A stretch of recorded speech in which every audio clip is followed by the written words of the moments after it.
Assalamualaikum warahmatullahi wabarakatuh. Perkenalkan, nama saya Santri Ismail.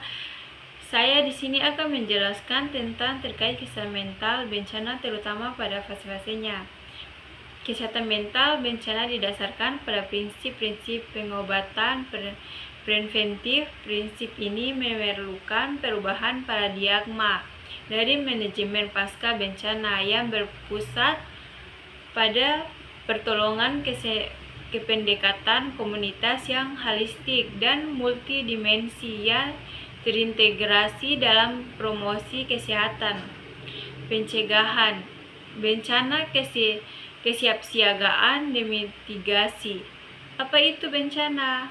Menurut Lazarus, mendefinisikan bencana sebagai gangguan parabaik secara ekologis maupun psikologis yang melebihi kemampuan masyarakat yang terkena dampak untuk mengatasinya.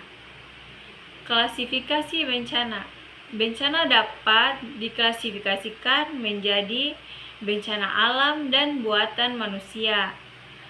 Dalam hal menimbulkan morbiditas kesehatan mental, bencana alam bersifat ringan, kesalahan manusia dan kecelakaan enologi bersifat sedang dan tindakan yang disengajakan seperti terorisme mempunyai sifat yang paling parah. Dalam kasus yang jarang terjadi, para penyintas ini bisa menjadi pelaku bencana untuk membalas penderitaan mereka. Hal ini terkenal dalam perang dan serangan teroris. Apa saja fase-fase kesehatan? Jadi, dalam fase-fase kesehatan ada mental bencana.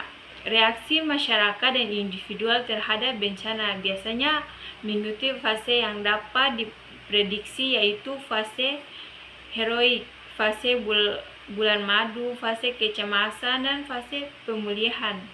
Ada juga respon-respon individu terhadap bencana.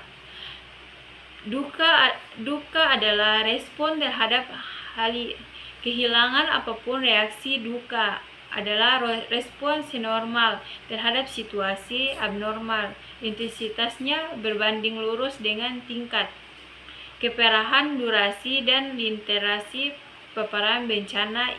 Ingat, yang selamat adalah orang normal yang berada dalam situasi tidak normal.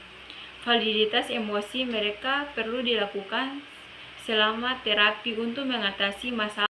Gangguan yang umum adalah gangguan penyelesaian depresi, gangguan stres pasca trauma, gangguan kecemasan, gejala somatik non-spesifik, dan penyalahgunaan zat.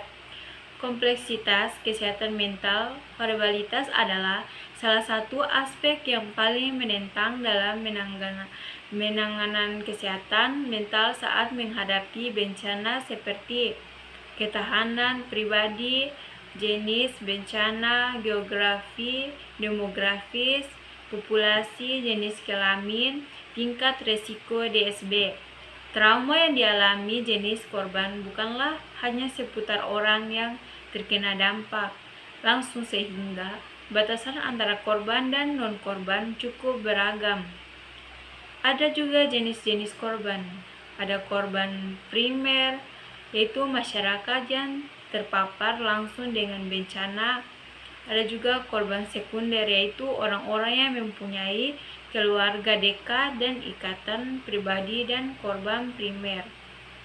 Korban tersier, yaitu orang-orang yang pekerjaannya mengharuskan mereka tanggap terhadap bencana. Korban kuater, yaitu anggota masyarakat yang peduli di luar wilayah yang terdampak. Baik, itu saja dari saya. Wabillahi taufiq wal hidayah. Wassalamualaikum warahmatullahi wabarakatuh.